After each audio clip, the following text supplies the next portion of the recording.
श्रीमान् वेङ्कटनाथार्यः कवितार्किककेसरी वेदान्ताचार्यवर्यो मे सन्निधत्तां सदा हृदि. நம்ம பெருமாள் திருமொழியில் 6 தசகங்கள் குலசேகர ஆழ்வாருடைய கொல்லிகாவலன் அப்படின்னு சொல்லக்கூடிய ஆழ்வாருடைய சொல்ல நாம் அனுபவிச்சுட்டு வந்தோம். அந்த ரீதியில் இப்போ அடுத்த தசகம், போன தசகத்தில் பெருமாளை ஆட்சியர்கள் எப்படி அனுபவித்தாலோ அந்த ரீதியில் சொன்னார். ஏன்னா கோபிகள்லாம் கண்ணனை பலவாறாக அனுபவித்தா அந்த அனுபவம் அவளுக்கு ஊடல் கூடல் அப்படின்ற ரீதியில் எள்ளி பொழுதினில் ஏமத்தூடி எழுகி உரைத்த உரைன்னு சாதித்தார். பெருமாள் சில பேரை வரேன்னு சொல்லிட்டு ஏமாத்துறது என்ன, பல பேரை தான் கூட இருக்கிறச்சேவே இன்னொருத்தரை அவளுடைய ஸ்ருங்காரம் பண்ணுறது, இந்த மாதிரி விஷயங்களெல்லாம் ஆழ்வார் போன தசகத்தில் சாதித்தார். இந்த தசகத்தில் தேவகி கண்ணனை விட்டு பிரிஞ்சிருந்த நாளில் இந்த அனுபவம் எனக்கு கிடைக்கலையே, அந்த அனுபவம் எனக்கு கிடைக்கலையேன்னு குழந்தை பருவத்தில் கண்ணனை இழந்த விஷயங்களெல்லாம் சொல்கிறான். ஏன்னா பெருமாளை மாத்திரம்தான் இப்போ ஆழ்வார் எதுக்கு கோபியாகவும் இருக்கணும், கோபியாக பாசுரம் பாடுறார், இப்போது தேவகியாக பாசுரம் பாடுறார், அடுத்தது தயரதன் புலம்பல்னு தசரதனாக தான் பேச போகிறார். அப்படின்னா ஏன் இப்படி பெருமாளை பல பிரகாரமாக இவர் அனுபவிக்கிறார் அப்படின்னு கேட்டால், பெருமாளை சகலவித பந்துவான பெருமாள் நமக்கு எல்லா விதமான பந்து. துமேவ மாதாச்ச பிதா துமேவ துமேவ பந்துஷ்ச குருஸ்துவமேவ துமேவ வித்யா திரவிணம் துமேவ சர்வம் மமதேவ தேவன்னு நம்மளுக்கு எல்லாமாகவும் பெருமாள் தான் இருக்கார். ஆழ்வார் சொல்கிறச்சே அன்பாவாய் ஆர் அமுதமாவாய் அடியேனுக்கு இன்பாவாய் எல்லாமும் நீயாவாய் அப்படின்னு ஆழ்வாருக்கு எல்லாமே பெருமாள் தான் இருந்தார். அப்படி இருக்கக்கூடிய பெருமாளை அவரவர்களுக்கு சம்பந்தம் தோற்றும், அவளுக்கு ஒரு சம்பந்தம் ஒரு விதமாக பெருமாள் அனுபவிப்பா. சதீவ பிரிய பர்த்தாரம், ஒரு கணவனை ஒரு சதி நல்ல மனைவி எப்படி அணுகுவாளோ அந்த மாதிரி ஜனனீவ ஸ்தனந்தயம், ஒரு குழந்தையை தாயானவள் எப்படி அணுகுவாளோ, ஆச்சாரியம் சிஷ்யவன் மித்திரம், ஆச்சாரியனை சிஷ்யன் எப்படி அணுகுவானோ, மித்திரம் மித்திரவல் லாலயேத் ஹரிம் அப்படின்னு மித்திரனை ஒரு நண்பனை எப்படி அணுகி அவனோட கலந்து பரிமாறுவானோ அந்த மாதிரி லாலயேத் ஹரிம், பெருமாளை சர்வ பிரகாரமாகவும் பாவித்து பெருமாளை நாம் சம்பந்தப்படுத்திக்கலாம் நம்மளோட அப்படின்னு இருக்கிறதுனால ஆழ்வார் இப்போது தனக்கு குழந்தையாக கண்ணனை நினச்சிண்டு தான் தேவகியாக இருந்துட்டு இந்த பாசுரங்களை பாடுறார். ஏன்னா தேவகிக்கு என்ன விஷயம் அப்படின்னு கேட்டாக்கா, கம்சனுடைய கூட பிறந்தவள், அவளுடைய 8வது குழந்தையினால் கம்சனுக்கு மரணம் அப்படின்னு அசரீர வாக்கு சொன்னதுனால அவன் தேவகி வசுதேவன் அப்படிங்கிற தம்பதியை ஜெயிலில் வச்சுடுறான். வச்சு அவளுக்கு 8வது குழந்தை தான் யமன் அப்படின்னு தெரிஞ்சு 8வது குழந்தைய மாத்திரம் கொல்லலை, பிறக்கிற எல்லா குழந்தையும் கொண்டு வந்தான். இந்த சரித்திரம் எல்லாருக்கும் தெரியும். மக்கள் அறுவரை கல்லிடை மோத அப்படின்னு பெருமாளுக்கு முன்னாடி எந்தெந்த குழந்தைகள்லாம் கர்ப்பத்தில் பிறந்ததோ தேவகிக்கு அத்தனையும் என்ன பண்ணுவானா கம்சன், அந்த பிறந்த குழந்தையோட காலை பிடிச்சி தூக்கி அந்த கை குழந்தைய கல்லில் போட்டு மோதுவானா, ஒரே மோது, அது தேங்காய் மாதிரி 2ஆக பிளந்து உடஞ்சி போயிடும், அந்த குழந்தை செத்து போடும். அப்படி குரூரமாக இருந்த கம்சன் அதுக்கு அடுத்தது 7வது குழந்தை செம்பொற்கடலடி செல்வா பலதேவான்னு சொல்லக்கூடிய பலராமன் 7வதாக பிறந்து அப்புறம் அவர் அந்த பக்கம் போயிட்டார் கோகுலத்துக்கு. ஏன்னா செம்பொற்கடலடி செல்வா பலதேவாங்கிறதுக்கு வியாக்கியானமே அவர் அந்த வயிற்றில் பிறந்தார், அவருடைய திருவடி அந்த கர்ப்பத்தில் பட்டதுக்கப்புறம் எந்த குழந்தையும் செத்து போகலை. அவ்வளவு ராசி பலராமனுக்கு.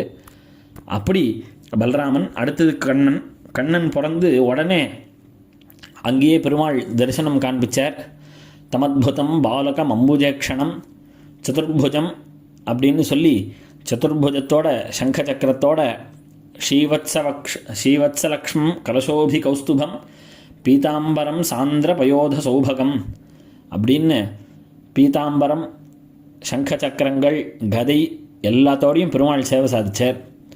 அப்போது தேவகி பிரார்த்திச்சா, இல்லைல்ல இது இந்த ரூபத்தை மறைச்சிக்கோ, உபசம்ஹர விஸ்வாத்மன்னு அதோரூபம் அலௌகிகமான வைதிகமான இந்த ரூபத்தை நீ மறைச்சிக்கணும் அப்படின்னு பெருமாளை பிரார்த்திச்சா. உபசம்ஹர விஸ்வாத்மன்னு இந்த மறைச்சிக்கோ அப்படின்னு ஒரு தாயானவள் பெருமாளை பிரார்த்திச்சோம்னா பெருமாள் 2 கையோட பச்சை குழந்தை மாதிரியே இருந்தார். இருந்தாலும் தான் கூட இருக்கிறதுக்கு முடியல. பெருமாள் உடனே நந்தகோபரை வசுதேவரை சொன்னார். நான் நந்தகோபரை பார்த்து வசுதேவன் அங்கே இருக்கான், அவர்கிட்ட என்னை போய் கொண்டு சேர்த்துடு அப்படின்னு சொல்கிறார்.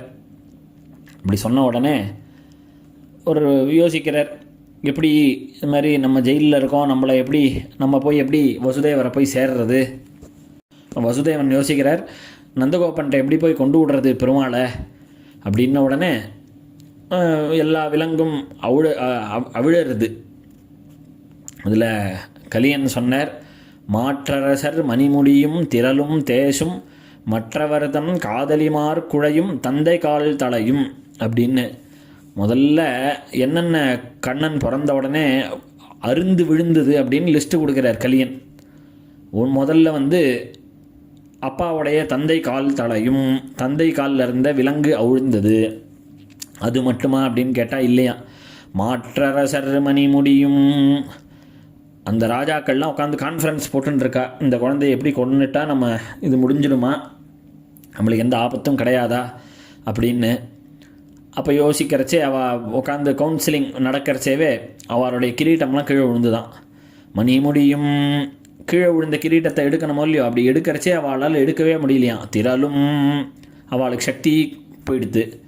தேசும் என்னடா சக்தி போயிடுத்தேன்னு கண்ணாடியை பார்த்தா அவளுடைய தேஜஸே மங்கி போயிடுதான்.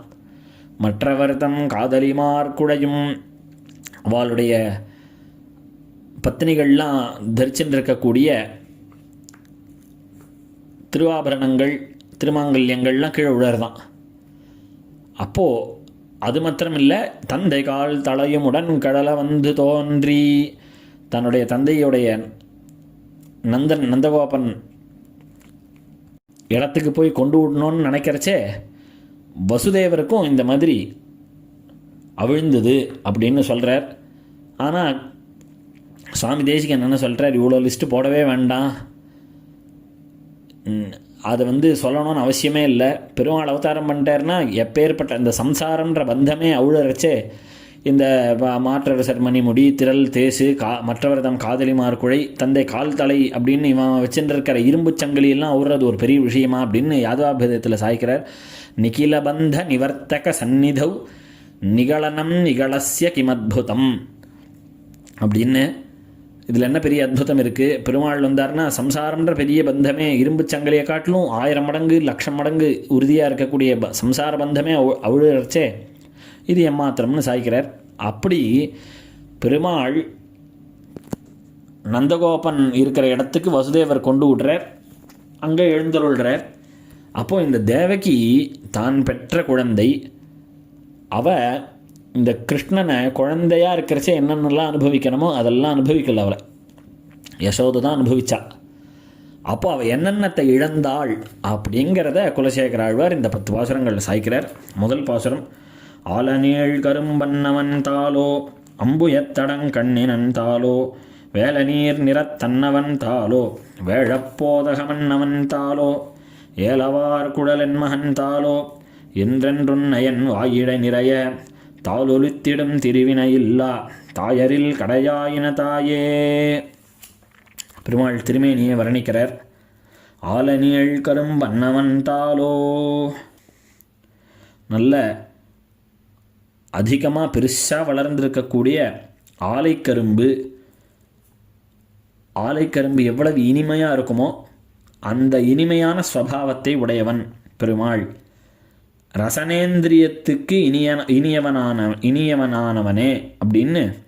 ரசனேந்திரியம்னா இந்த ஜிஹ்வான்னு இருக்கே, அது இந்திரியம். அதுக்குள்ளே ரசனான்ற இந்திரியம் இருக்குது. அந்த இந்திரியம் பெருமாள் திருநாள் சொன்னோடனே அவ்வளவு இனிமையாக இருக்குது.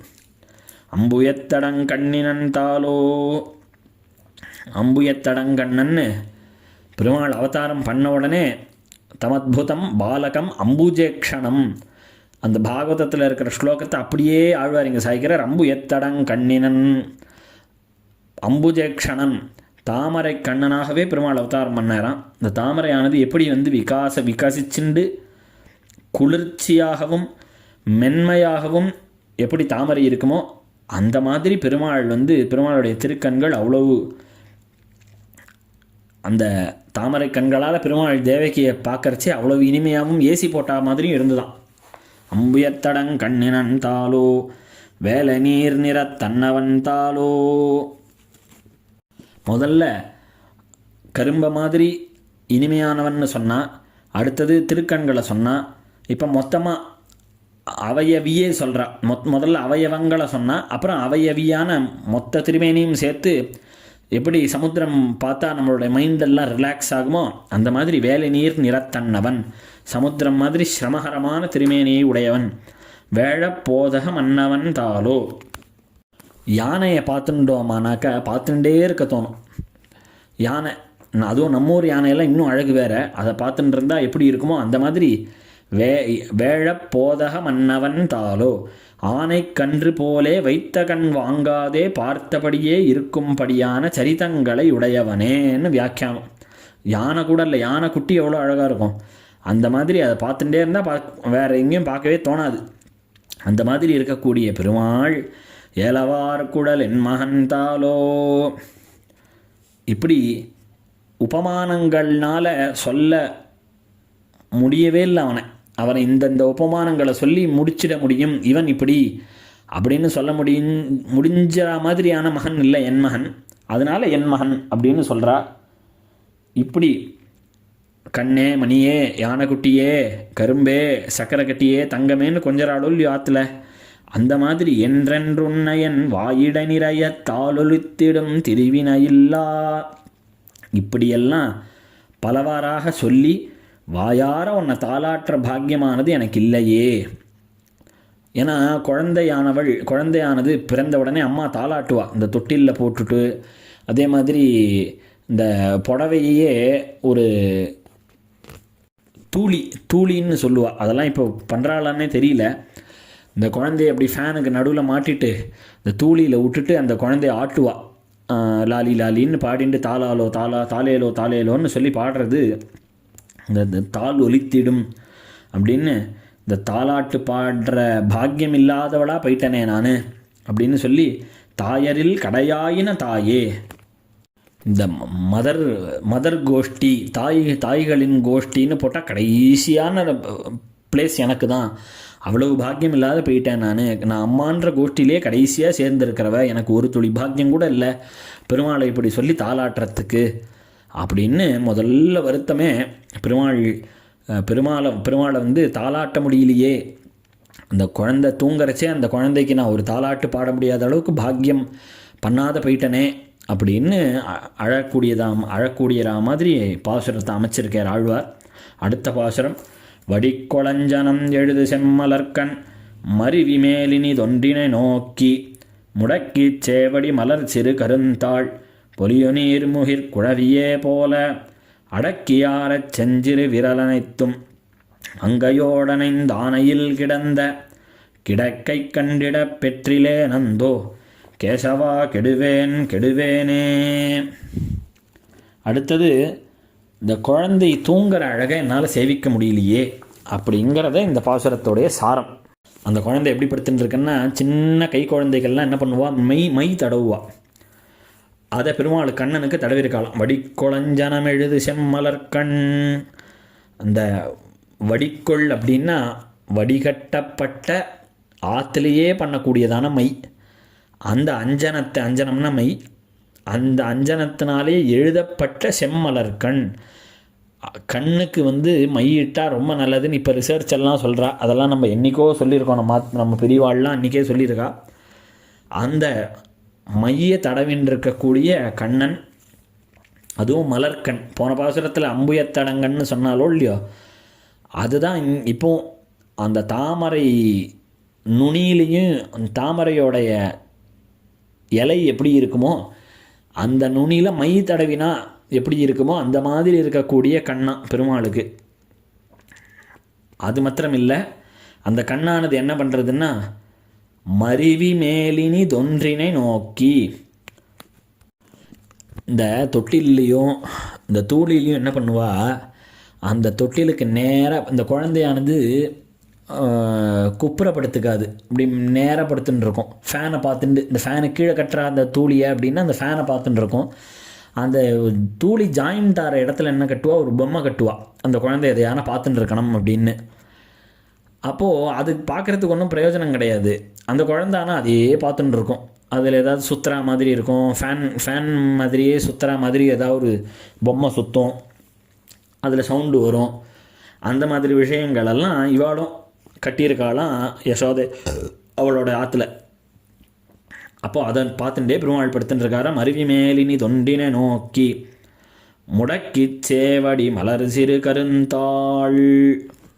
அந்த தொட்டிலில் பெருமாள் தூளியில் எப்படி படுத்துட்டுருக்காருன்னா முடக்கி சேவடி, தன்னுடைய திருவடியை அப்படியே கொஞ்சம் மடக்கி படுத்துட்டுருக்காராம். அந்த திருவடி எப்படி இருக்குன்னா புறவாய் கருத்து அகவாய் சிவந்த திருவடிகளை முடக்கி, அதாவது உள்ளங்கால்லாம் நல்லா சிவந்திருக்கான், காலுக்கு மேலே திருவடிக்கு மேலே இருக்கிற இடம்லாம் கருப்பாக இருக்கான் பெருமாளுக்கு.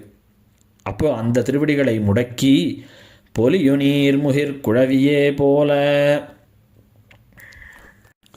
மேகமானது எப்படி கருத்து இருக்குமோ நீர்முகில், அதுவும் மழை நீரை நல்லா சாப்பிட்டு, அதாவது கடல் சமுத்திர நீரை சாப்பிட்டுட்டு மழை நீரை தருவதற்கு ரெடியாக இருக்கக்கூடியதான மேகமானது எவ்வளவு கருப்பாக இருக்குமோ அந்த மாதிரி பெருமாள் திருவடி மேல் திருவடி இருக்குது. இந்த மின்னல் எப்படி சிவப்பாகவும் மின்னல் போகுமோ அந்த மாதிரி திருவடி கீழ் பாதம் அப்படி இருக்குது அப்படிங்கிறதுக்கு பொலியுநீர் முகிலே போலன்ற உபமானத்தை கொடுத்துருக்கார் ஆழ்வார். அது மாத்திரம் இல்லை, அடக்கியாரச் செஞ்சிறு விரலனைத்தும் அங்கையோடனைந்து. இந்த குழந்தைகள்லாம் என்ன பண்ணோம்னா தூங்கறச்சே உள்ளங்கையை மூடிக்கும். அந்த சின்ன குஞ்சு விரல் இருக்கே, அந்த விரலால் மொத்த உள்ளங்கையும் மூடிண்டு அப்படியே தூங்குமா. அதுதான் பெருமாளும் பண்ணுறாரு. அடக்கியார செஞ்சிறு விரல் அனைத்தும், இந்த விரல்லாம் சிவப்பாக இருக்குது பெருமாளுக்கு, அதை அடக்கி வச்சுக்கிறாராம் பெருமாள். கையை நன்னா மடக்கி உள்ளங்கையே உள்ளங்கையில் அடங்கி வச்சுருக்கார் பெருமாள். ஆனையில் கிடந்த கிடக்கை கண்டிட பெற்றிலேன். ஆனையில் கிடந்தக்கு ரெண்டு அர்த்தம் பண்ணுற ஆச்சாரியால். தொட்டிலில் கிடக்கிறச்சே பெருமாள் படுத்துட்டு தூங்கறச்சே, குழந்தையானது தூங்கறச்சே அதை அனுபவிக்க பெறாமல் போயிட்டேனே நான் அப்படின்னு ஒரு அர்த்தம். இன்னொன்று, ஆனை கிடந்த கிடக்கை கண்டிட பெற்றிலேன். யானை, குட்டி யானை எப்படி படுத்துட்டு இருக்குமோ அந்த குழந்தை கிருஷ்ணன் படுத்துட்டு இருக்கிறத பார்க்காத பாப்பியாக இருக்கேனே நான். அந்தோ எனக்கு மகா கஷ்டம், என்னுடைய பாப்பம் அப்படி. கேசவா கெடுவேன் கெடுவேனே. இங்கே கேசவான்னு சொன்னதுக்கு என்ன காரணம்னா பெருமாளுடைய திருமுடி, இந்த திருக்குழலானது சுருண்டு சுருண்டு சுருண்டு அவ்வளோ அழகாக இருக்குமா. அப்படி இருக்கக்கூடிய கேசவா, இந்த திருமுடியை கூட சேவிக்கிறதுக்கு பாக்கியம் இல்லாத போயிட்டேனே, கெடுவேன் கெடுவேனே, நான் இப்படி கெட்டு போனவளாக ஆயிட்டேனே, நான் மகா பாபம் பண்ணிட்டேனேன்னு வருத்தப்படுறார் தேவகி பிராட்டி. அடுத்த அனுபவம் அடுத்த உபன்யாசத்தில்.